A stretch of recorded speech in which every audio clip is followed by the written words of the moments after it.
if you have to ask for a seed round, you don't have VentureMarket Fit. Welcome to Fundraising Demystified, the podcast where we uncover the untold stories of successful founders who have raised venture capital to bring their visions to life. Join me, Jason Kirby, your host, as we dive into the hidden truths of the fundraising game. We'll explore different strategies, tactics, lessons learned from these entrepreneurs who have figured out how to win the fundraising game in their own way. Whether you're a budding entrepreneur, just getting started, or an established founder looking to scale your business, this podcast equips you with the knowledge and inspiration to conquer the fundraising landscape. Welcome to episode 9 of Fundraising Demystified. Today we have Jens Neuse, the co-founder at WunderGraph, a next-generation framework to optimize front-end, back-end, and full-stack developer workflows. They've recently raised a $3 million seed round, and we talk about how founders need to understand the VC game, why cold emails may not work, and why founders should focus on building a brand instead of cold outreach, and why he thinks the pitch deck isn't as important as most founders think it is, to which I partially agree in a lot of cases. But let's go ahead and dive in and hear Jens' story. Welcome, everyone. This is Jason Kirby, founder and managing director of Thunder.vc and your host of Fundraising Demystified. Today we have Jens joining us from Frankfurt, Germany, over at WunderGraph, who just announced their seed round of $3 million. Welcome, Jens. Hi, Jason. Thanks for having me. Yeah, glad to have you. Let's jump right in. Let's tell the audience a little bit about your background and what led you to starting WunderGraph. Yeah, so I was a software engineer for about 10 years. On various different roles, like just regular, like I started with app development. I started actually the very first steps of my career was a startup, which completely failed. Like we were like super early, but that startup was my entry point for actually learning how to program, because I never knew how to program and there was no reason, or I didn't go to university or anything. I was just interested in building a startup, and someone had to build the Android and iOS app and the website, and so nobody wanted to do it.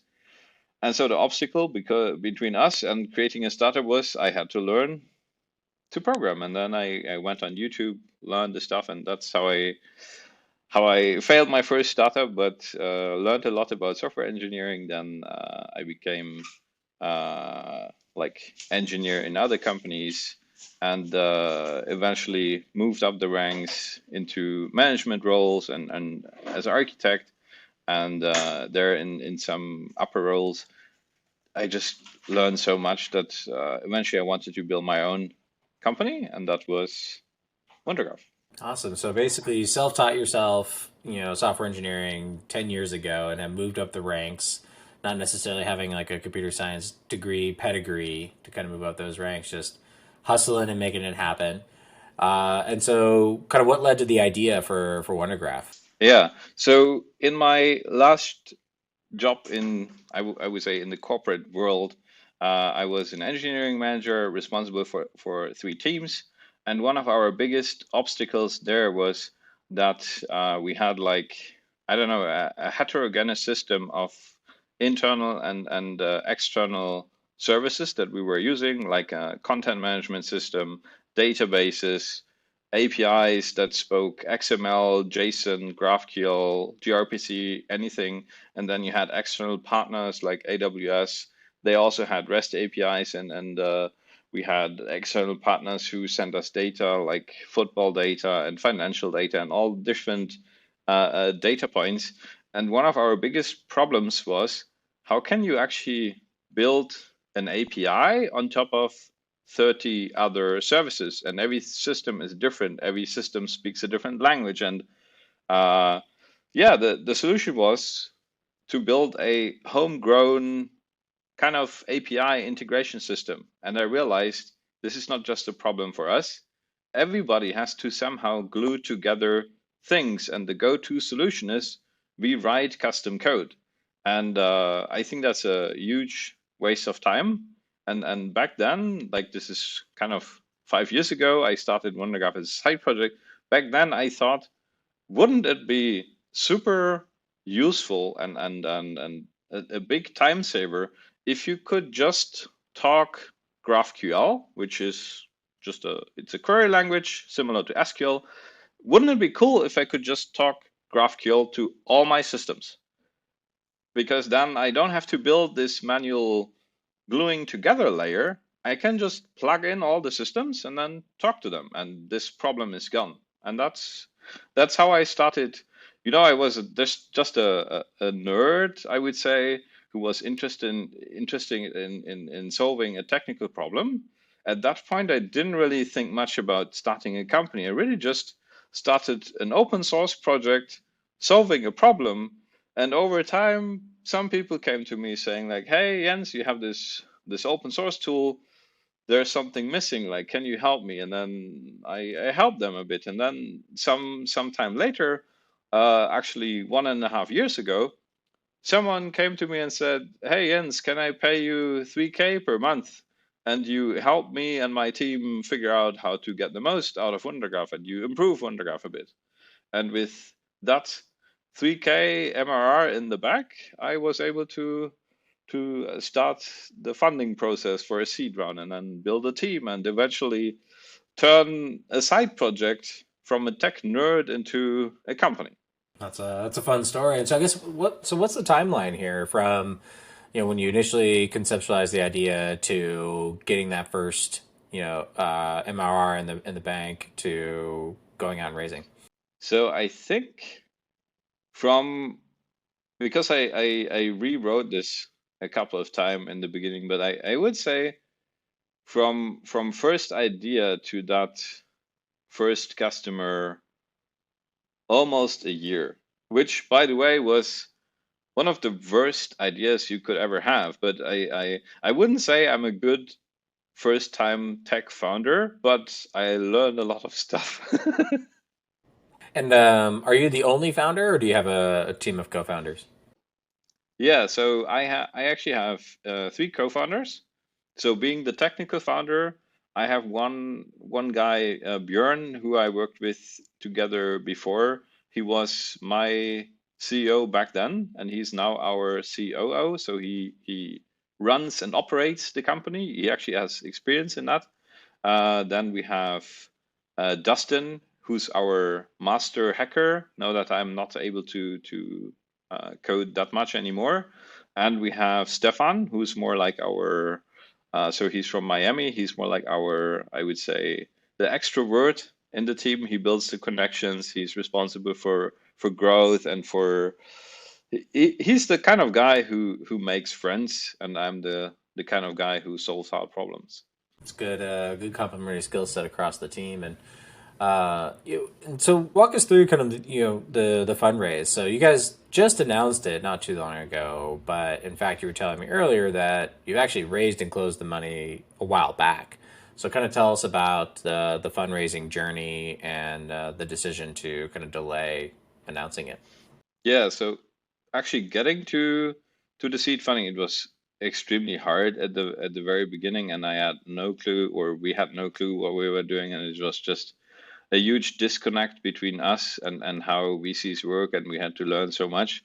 We got the money in the bank. I think it was mid or a bit later last year, and we actually made the decision to defer the announcement because back then we only really had an open source tool, and we wanted to build a SaaS on top of that.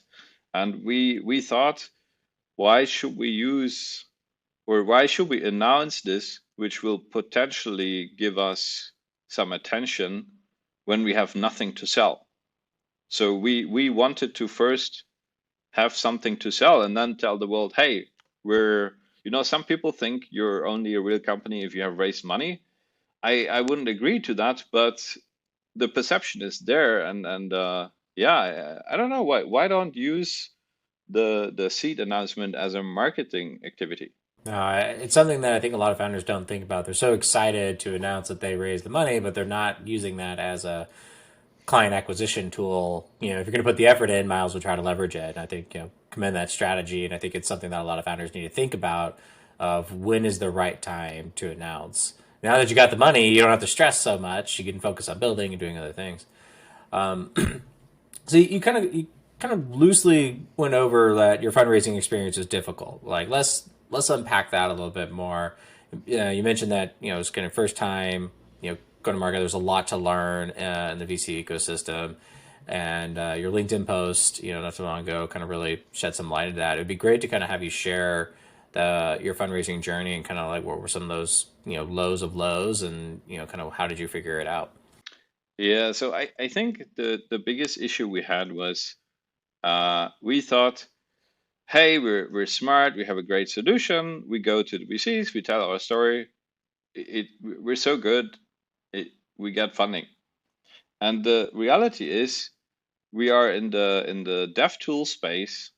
It is not extremely easy to understand what we do or what the impact is. Like when you go to a really large company and you ask a senior architect who works on topics like APIs, he reads through our landing page and docs, he will immediately see the value. For venture capitalists, they are not that technical architect at a large enterprise. They don't have that level of expertise. And the point is, and you said this earlier before we started the conversation, some founders try to talk to as many VCs as they can. I think the most important bit is to build relationships, to build a network, and to not see VC so much as someone on the other side of the table, but more like finding the right kind of partners, because VCs specialize even within a VC company. You have different departments or different responsibilities in terms of what they cover. And I think the most important bit is that you find someone who actually believes in your long-term game, because like why do you want to, or it's not that you, it's very hard to convince a VC who doesn't immediately buy into your story. So ideally you find someone who has a background or their own experience that actually helps them immediately see like, okay, yeah, that makes sense. Let's figure out the checkboxes, because you want to get to that checkbox stage where it's really about finding the negatives in terms of, okay, is there any problem in the seller, or like do they have a weird cap table, or like is there any big blocker? You want to get to that stage. You don't want to get to the stage where you have to beg or anything, or like chase them, or yeah. And in the beginning, it's kind of like dating. You try to please people, or you try to impress them or something, when in reality what works better is you present what you do, and you ask if they are a great fit, if they understand what you're doing, and you see if this is actually a relationship, because you will be working with them together for many years. So you better find someone where you think we're kind of working in the same direction, because this is not like a one-time event. You don't get the money and they go away. They will actually meet on a very regular basis with you, and ideally you find someone who is not just giving you money, maybe also some other benefits like connections or whatever they have. And you should figure out, like, it's a kind of like a two-sided process. Like you should also evaluate what can they bring to the table, and then ideally you find someone where values align, where strategies align. So talk about strategy, talk about what they think, or ask them what they think your direction should be, to figure out, are you actually close enough to each other to that you want to be working with them, because they will have a board seat, and they will be super annoying if you don't like them. So yeah, but as I said at the beginning, you're more like, you think they are so powerful, but in reality, money, at least a year ago, and I think it's still not untrue, money is cheap. What is very, very hard to find is good quality founders with a good team, with an okay idea. Like the more I work as a founder, the more I think the idea is not so important.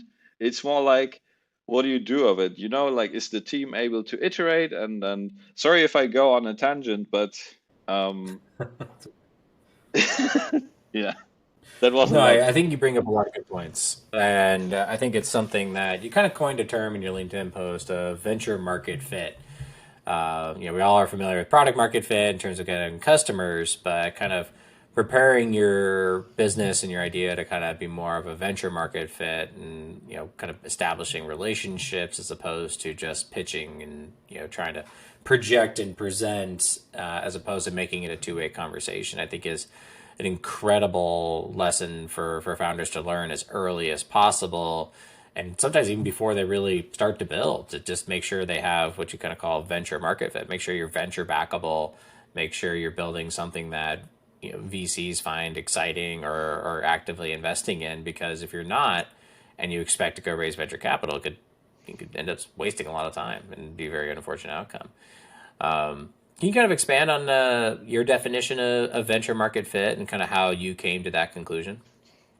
Yeah, so there's this whole thing about product market fit, and the usual way how people, YC and others, describe product market fit is, if you have to ask if you have product market fit, you don't have product market fit. So if you have to ask for a seed round, you don't have venture market fit, because the seed round will, or VCs will come to you and they will just offer or ask you, hey, can I join your round, or something like that. And at some point this actually happened to us. And so I came up with the idea of, okay, when VCs, like, it's weird, but suddenly like 20 or more VCs overnight contact you, and they are suddenly interested in joining the round, or something, even though it's too late. But and that's the weird thing. Um, that's like, it's like dating. If you are successful in dating, if you have a great relationship, you show that to the outside. People can see, okay, this person is successful, they are confident, the way they act and everything. And we see smell that, because they have seen so many founders, and yeah, they know immediately in what kind of situation you are. And so I think, in terms of venture market fit, what you need to understand as a founder is this a venture play or not? Like, is this a hyper growth startup you want to build, or is it not? And if you are intending to build a venture backed company, then you have to play the venture rules. And that is, there's like very specific criteria. Like, people need to, VCs, they are looking for signals in the market. They are trying to figure out what is the next opportunity. They are looking at various data sources like Hacker News. They are talking to each other. They are looking on Reddit, and they have all sort of systems and data sources where they try to figure out, okay, what is an interesting opportunity. And if you want to be venture ready, you should, ideally, you don't have to cold email them, because for us, that really never actually worked. A lot of VCs, we cold emailed them. Later on, they came back to us. They contacted us. How did it work? We had very good blog posts. We had some coverage here and there. We were on Hacker News or somewhere, and we had something interesting to read for them. And that's how they contacted us. And then we were able to build that network. So what you actually need is, you need to build a brand, or you need to be somewhat accessible to them and make them interested in you. And so you need to be working on that. And I think that's kind of, yeah, that's my definition of venture market fit. Figure out how can you make that VCs email you. And I think that's something that's like mind blowing to a lot of founders of like, wait, you're saying that VC should be contacting me, and Yeah, I think the ones that raise the quickest with the best terms and under the best circumstances with the least amount of effort are the ones that focused on building a great product that has venture market fit, and the ones that struggle and have to put more of an effort into their fundraise are the ones that may not be at the venture market fit or haven't focused on being noticeable or getting noticed, and getting the word out in the appropriate channels, and as you say, kind of playing the VC game and playing by their rules. I think that's a an incredible takeaway for founders to take into consideration, and also realize that maybe some founders shouldn't be trying to chase venture capital, and they should go bootstrap it and get it off the ground organically with a limited amount of angel capital or self funded. So, in your process, you kind of talked about what you learned and you had struggled before you did the cold outreach. Like, how much effort did you put into the fundraise process before things started to click for you? And kind of what was that timeline from, beginning your process, not having success, to the, getting the money in the bank? Yeah, so I think the whole process took longer than 6 months.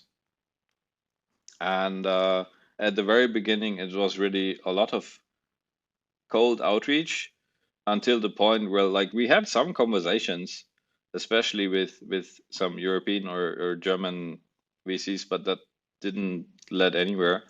And yeah, we put a lot of effort into getting those emails, contacting them, and trying to polish our deck the seventh time, which in retrospect I think, I don't know, the more I think about the deck, the more I'm like, at seed stage you almost need no deck at all. You need something else, and we can talk about that in a minute. But um, in our case, I I believe in luck, and I mean, you can set yourself up for luck. You can adjust the odds in your favor. But in our case, we were working with a technology called GraphQL, and we found, or an angel investor working at Meta found us. And for those who don't know, Meta or Facebook invented GraphQL. So an angel who understood GraphQL was looking for investment opportunities that were using this technology because he understood it. And he looked at some other tools. Most of them were like way too big for them to invest. They found another project, but that didn't really look like scalable in terms of venture.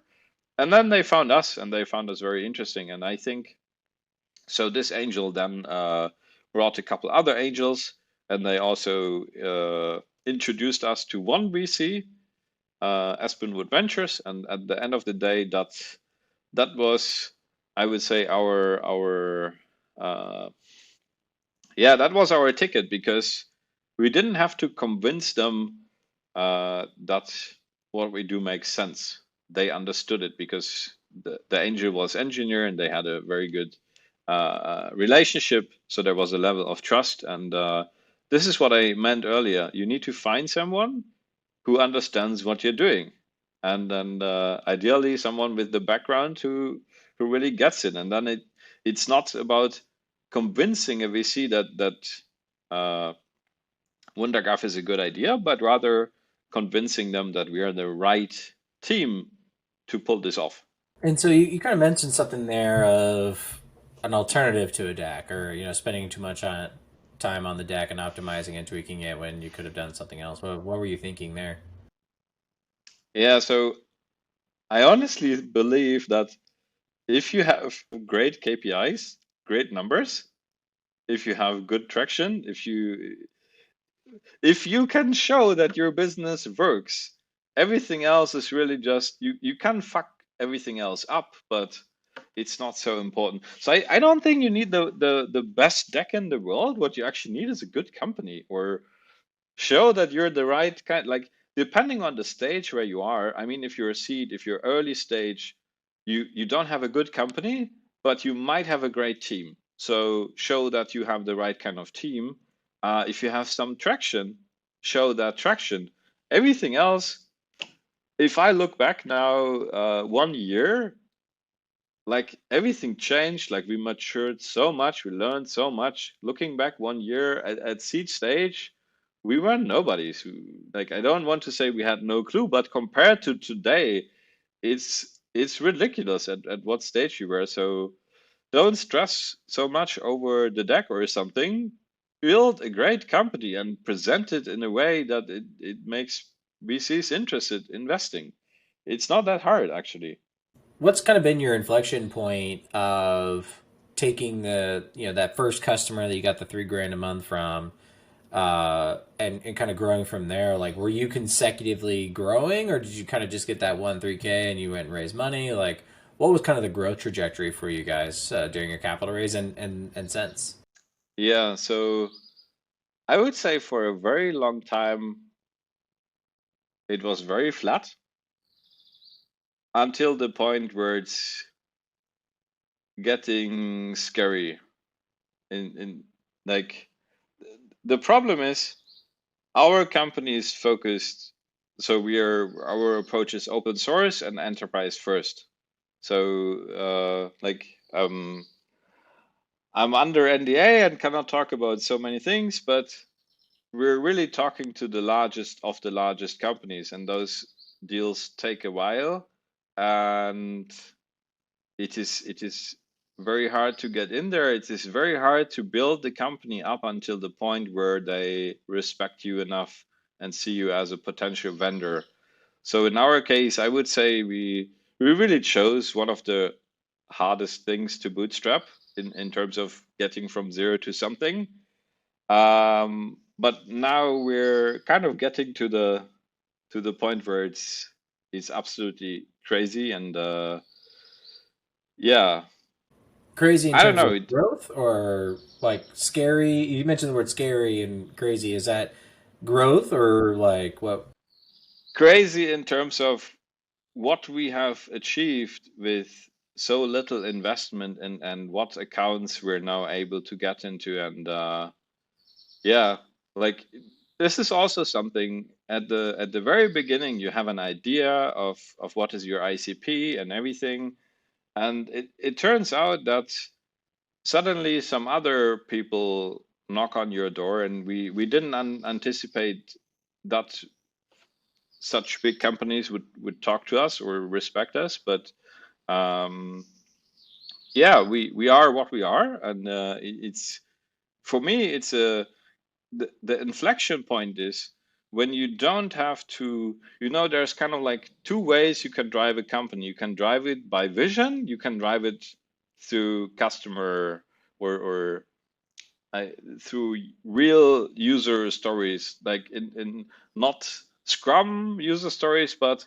actually build something that someone really really needs, and they are ready to pay money for that. And for me, really, this inflection point is that I don't have to drive the company so much by vision anymore. Like, yes, we still have a vision and we still have plans and ideas what we want to do in the future, and we have a big picture of where we want to go.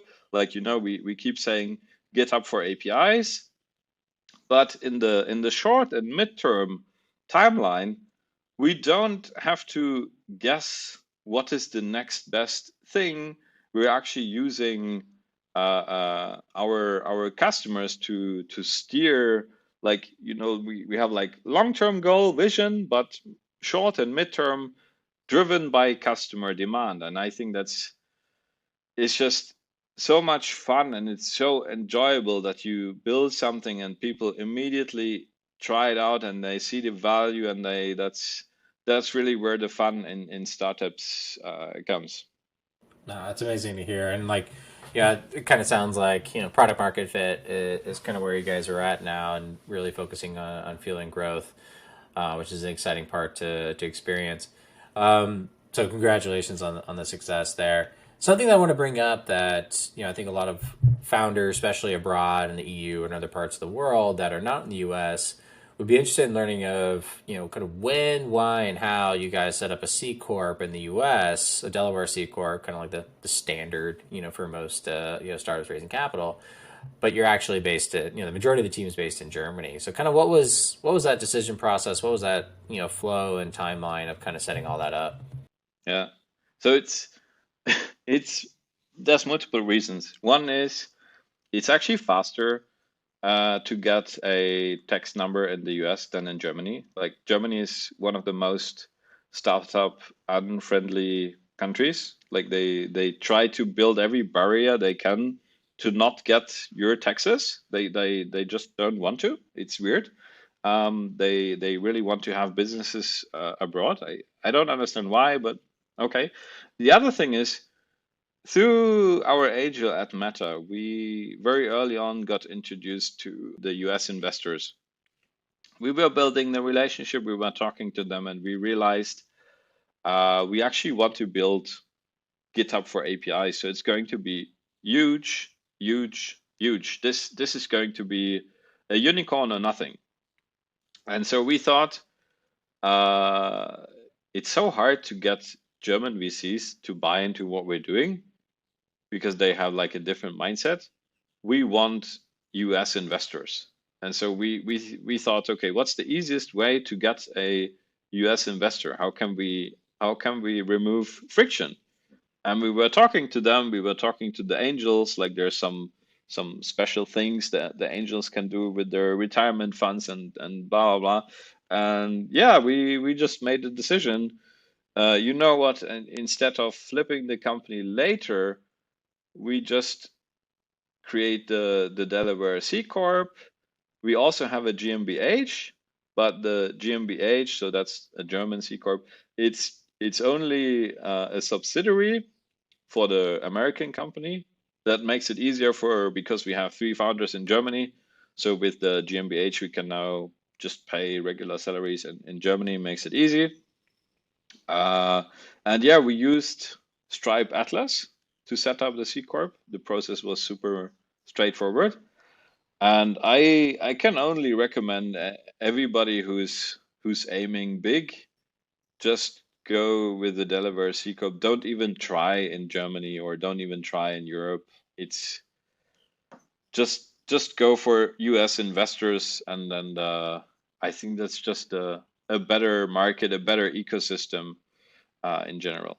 No, I would definitely agree with you. And I think one thing that I want to highlight to other founders is that you set up the entity in the U.S. and you made the foreign and well, technically your domestic entity a subsidiary, and that, in my opinion, is the correct way to do it. A lot of companies I've met or worked with that are based out of the EU will set up like a Dutch, C corp equivalent or like the whatever country they're in, and then get a U.S. entity as a subsidiary. But that can create a conflict of control because then technically the VCs don't want to invest in the subsidiary; they want to invest in the parent corp who has all the control. So I think you guys approached it correctly. Did you guys get legal counsel? Did you guys just set it up yourselves, or? No, we got legal counsel and we thought about this a lot. And we were thinking like maybe not at seed stage, but at Series A stage, definitely an investor, they will want to invest into the IP of the company. And who owns the IP? It's our Delaware C Corp. And like investors want to invest in everything there is. And so, yeah, I don't know, for I think it's really obvious. You want to make things frictionless and you want to set up your company in the most straightforward and simplest way. And yeah, if they like what you do and if your metrics are good and everything else, then don't create friction with a bad company structure. Yeah, and if you don't mind me asking, what did it cost in terms of setting it up that way? Was it a few $1,000s, tens of thousands of dollars? I think it was a couple tens of thousands. Yeah, so that's something to be conscious of for a lot of startups to acknowledge it. Albeit it's the right move, but there's a couple cost some money to do it that way. But again, first thing to make sure you have that venture market fit before you invest 30K to go raise. I can say one thing to this. Um, so the people we work together with, they were very friendly in terms of very early on, they actually gave us a safe note, so we could use their money to set up everything correctly. And that's just a really good move from a VC, because you can give a little amount of money as a safe note, and that then gets contributed to the seed. And so we didn't have to take our own money to set up the company in the correct way and everything. And yeah, that's how you start a good relationship. That's so okay. That's good to know. So you didn't actually have it set up before you went to market.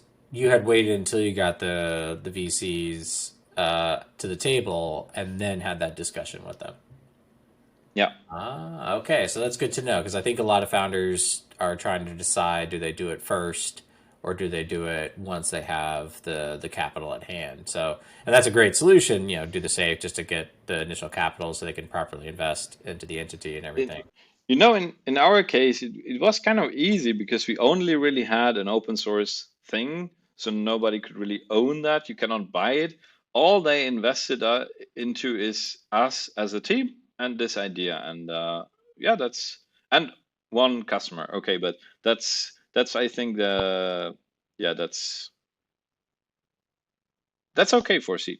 Yeah, like the pre-seed seed stage, I think those typical things. But what it comes down to is just like, does the VC believe in you, and do you want to build that relationship with them? And if that's the case, these are table stakes. These are simple things that get worked out by lawyers, and it shouldn't be what holds you back from success as a founder. So you technically closed maybe what, like 9 months ago or something like that. How does your next several months look? Are you guys going back to market to raise anytime soon? And kind of what's the future look like for WunderGraph? So we are currently in the late game of closing some very, very interesting accounts. Hopefully, they will allow us, and in the future, you will hear about that in the next couple of months. With that, we will have optimized our KPIs and everything, and I think we will then be at the point where we start raising the next round. And what do you anticipate doing differently this time, going into the next round as opposed to the previous round? So what completely changed in the I would say, like, the situation today is different because we built a network of VCs and we tried to figure out who are the VCs where we would say those are a great fit. They understand what we're doing. Unfortunately, they couldn't join the last round, but we still nurtured those relationships. We updated them from time to time on our progress, where we are, and everything. So it's not that we have to cold email anybody anymore. It's more like, hey guys, here's our update. Here are our new customers. This is how we're progressing. And we're now taking next steps because we're getting to this and this point, and the team is too small, and we cannot match the demand or whatnot. And so I think it's much easier because we have figured out a lot more about ourselves. And yeah. I think that's kind of like, especially for Series A, it really comes down to like hitting that certain metrics and being having that venture market fit at that stage. But one thing that you're doing that I advise all founders to do is maintain the relationship. Even for the people that passed or said it's too early or whatever excuses they had, if you like them or thought you might be able to have a relationship with them, maintaining that rapport while you grow and providing those updates could make it a much easier raise the next time you come around. So some great advice. So yeah, as we wrap here, what would be some advice that maybe you haven't talked on to this point that you would give to founders looking to raise their seed round? So I actually think the best advice I can give is to technical founders, because I'm a technical founder as well. And my number one advice is to take a step back. Don't focus so much on the tech. Focus much more on the customer the go-to-market and building a business that is interesting for venture capitalists. And you know, I really love to support other founders, and I love to talk to them about their stories and everything. And now with like I'm still early myself, but with my level of experience, I can now sense in about 1 minute if I have a good technical founder in front of me or someone who's fell in love too much with their solution and they are, you ask them like, hey, what are you doing? And they keep talking about their product and features and blah, blah, blah. And it's really boring. And um, it, you can immediately see like, okay, is this a person? Are they focused on the customer and what problems they solve? And like, like, hey, Jens, I built this amazing go. Have you ever heard a technical founder who was sharing how he has built an amazing go-to market? Like everybody's talking about their product and what they do, but how do you actually sell? You can't just build a WunderGraph and people will not come. Like nobody cares about you. But so what is your strategy to marketing? How are you unique? What's your approach to go to market? That's so much more important. Like think about distribution. And I think this is what most technical founders get completely wrong. They keep building and keep writing code and they think they can hire someone to do the distribution, and it's just no, it doesn't work. It's you need to figure that out. And yeah, so ultimately this is also what will make it super easy for you to raise money, because if you really solve people's problem and they pay you money for that, it doesn't really matter if you have one PHP file or I don't know, some weird serverless architecture or something. If you get people paying for your stuff, it's so much easier to raise money. So I don't know, follow simple advice from Steve Jobs. Be obsessed about the customer, find a great solution, find a way to market that, because Apple had a really, really great brand, and I love listening to Steve Jobs. And yeah, that's my advice.